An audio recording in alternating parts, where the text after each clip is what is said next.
Well, hello there. Thought we'd try something a little different today. Um, I'm sure any of you comic book fans out there, especially those, I don't know, uh, born before the mid 80s, recall taking those trips to your local comic shop or garage sales or um, thrift stores, etc., what have you, and coming across boxes or bins of comics for sale for record low prices. Um, we all had our subscriptions and whatnot, but every once in a while you dig in and take your little personal gems home. Um, I'm certainly no stranger to that, and over the years have accumulated quite a bit alongside my actual monthlies. Not so much today, got to admit. This is more of a walk down memory lane, I suppose.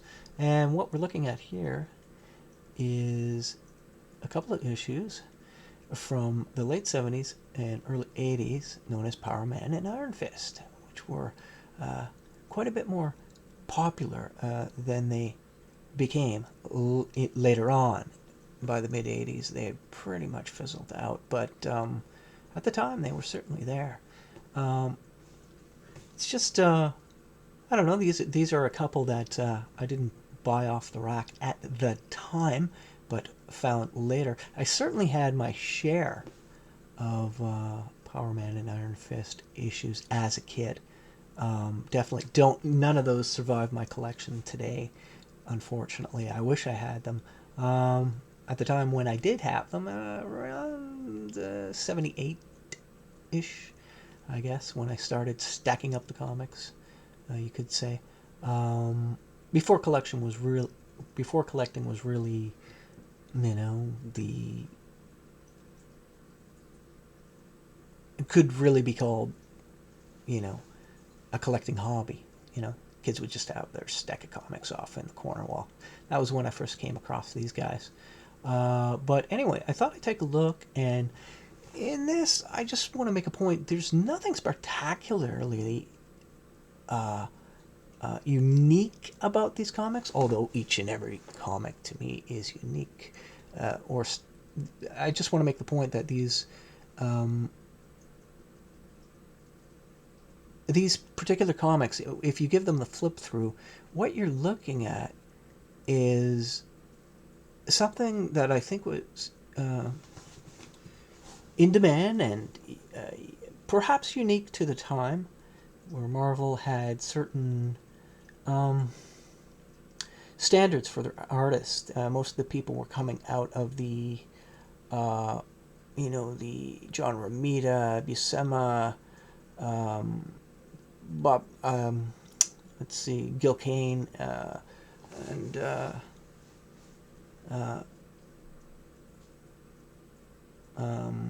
camp, so to speak. That would also include, of course, the Neil Adams.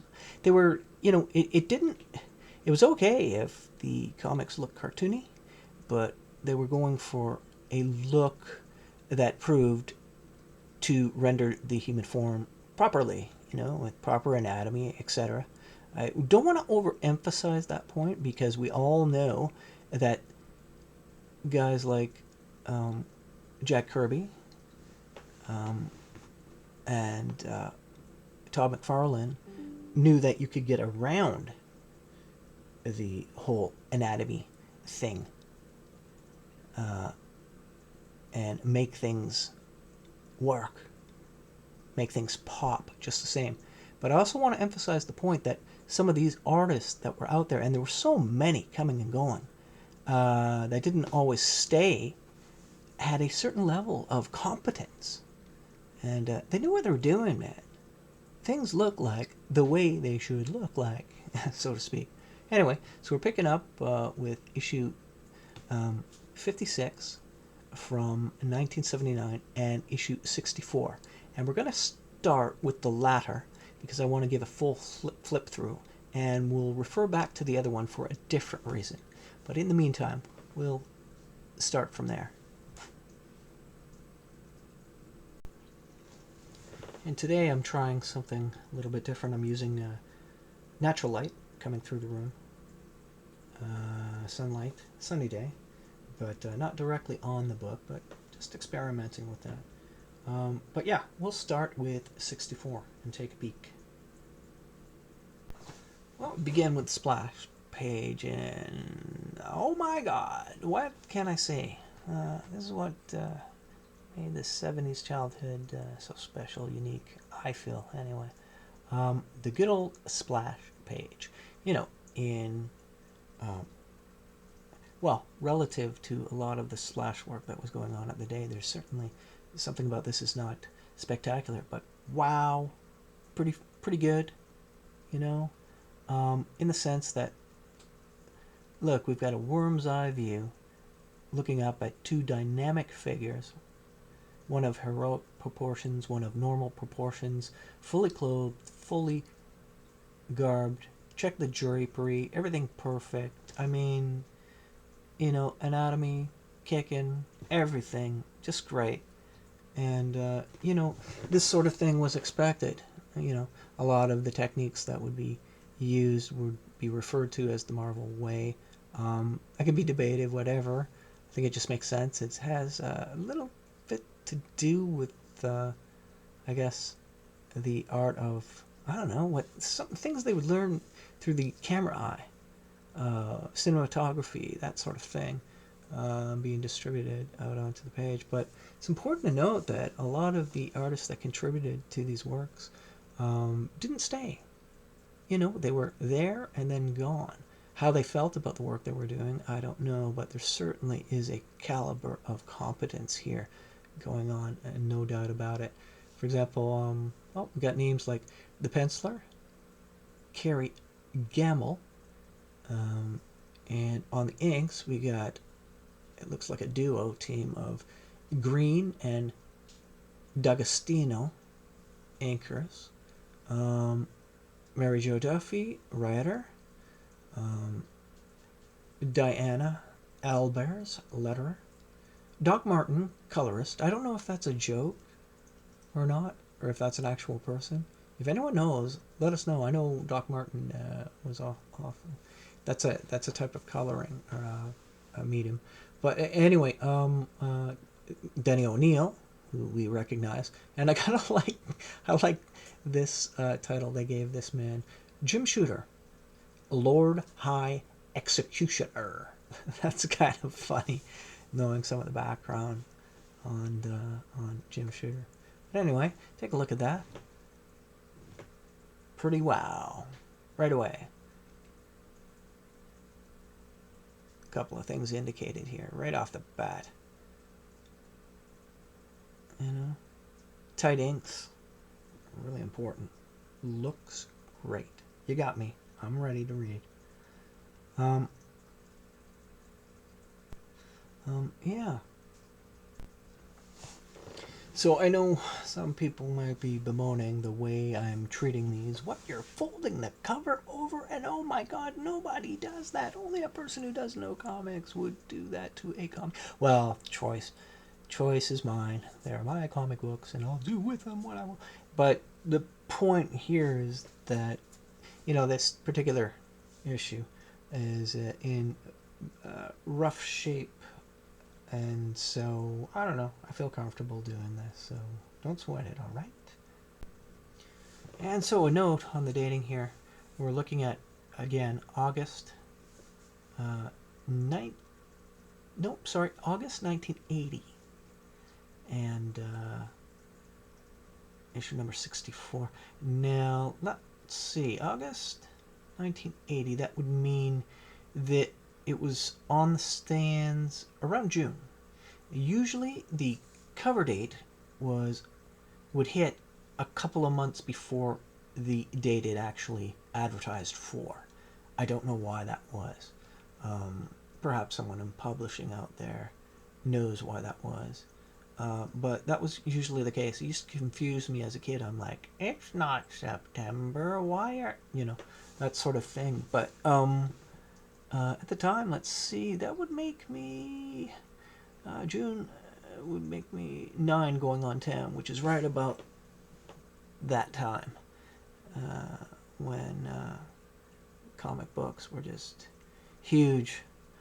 They were huge for kids my age. I mean, all boys read comics. I'm sorry. Well, not all. I'm sure there were some. But, most every kid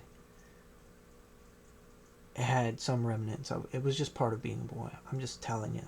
These are the facts. Everyone.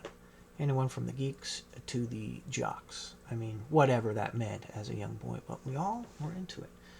So, there you have something on the dating.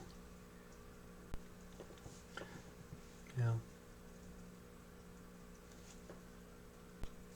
Also, I just want to reiterate that, if I haven't already, that although I had in my collections during this time PowerMan and Iron Fist issues, those actual ones didn't survive my collections today, but these were later drawn out of, I don't know, clearance and dollar bins in later years.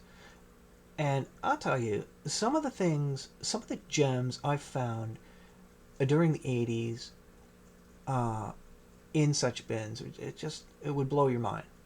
Now, at the time, some of the things that I did retrieve, some amazing Spider-Man stuff, and I'll get into that later, I knew ahead of time that they were worth getting for a Spider-Man collector. They were worth purchasing at the time. Of course, that was in the mid-80s. Around 84, 83, 84, that particular score I'm thinking of. But the thing was, it would be years later that I realized just how significant some of the finds were. Some of them I no longer have, were sold off. But that's worth getting into too, because sometimes you'll find things. There are bookshops out there, they are just to the rafters with the old stuff in boxes. And I know of one particular store that I frequented over the years that it slowly pulls down the boxes and sets them out. I'm sure they filter them somewhat to make sure there's no real hot gems in there, but every once in a while they just overlook things. And they're trying to get rid of things. And I hear this industry is on the downward spiral. It doesn't, part of me says, well, I'm not surprised. Who's reading anymore? Certainly, there are a lot of people holding it together who still enjoy reading comic books, but I don't know, for the majority of people, we're talking about a new generation who, I don't know, reading to them is like something. I don't know if it's on its way out, but that's rather depressing. I find that very upsetting. I don't know, there's a part of me